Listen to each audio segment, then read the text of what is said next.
আমি ছোটবেলায় এইখানে বাবার সাথে ডাক্তার দেখাতে আসতাম। এইখানে খুব ভালো ডাক্তার বসতো, এখন জানি না কোন ডাক্তার বসে এইখানে। আর আমার বৌদির বাপের বাড়িও এইখানে, এই গলিটার ভেতর দিয়ে যেতে হয়। এই যে এই গলিটার ভেতর দিয়ে গেলে আমার বৌদির বাপের বাড়ি। আর এর আগে হচ্ছে আমাদের বাড়ি, এরপরে আসছে বাবাজি কলেজ, বাবাজি স্কুল কলেজ। আমার দাদা এই কলেজে পড়াশোনা করেছে, স্কুলে। এই দেখো, এই দেখো, না না জানি না এটা কি, কি জানি কি।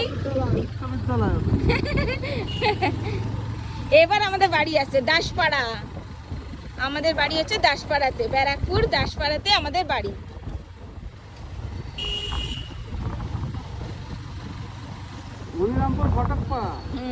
এই যে এই গলিটার ভেতর দিয়ে যেতে আমাদের বাড়ি।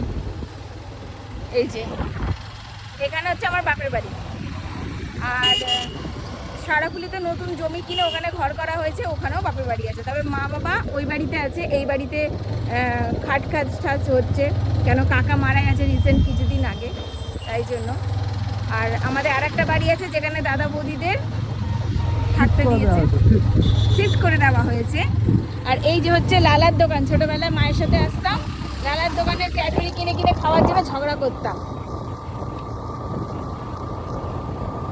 আমার বাবা এখানে গভর্নমেন্ট সার্ভিস করতো ক্যালকাটা কর্পোরেশনে।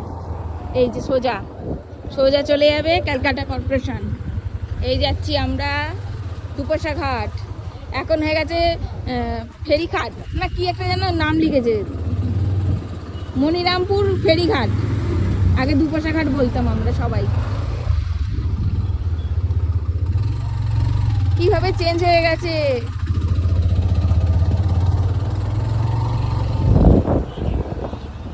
এই দেখো এখানে মন্দির হয়ে গেছে, এগুলো ছিল না। এই যে ফ্ল্যাট দেখতে পাচ্ছ, এই ফ্ল্যাটগুলো ছিল না আগে, আমরা ওই দিক দিয়ে যেতাম গঙ্গার জলে চান করতে। এই যে ফ্ল্যাট হয়ে গেছে সব, এখন ঢুকতে দেয় না, প্রাইভেট হয়ে গেছে ওদের। চলো লঞ্চ ঘাটে গিয়ে দেখা করছি।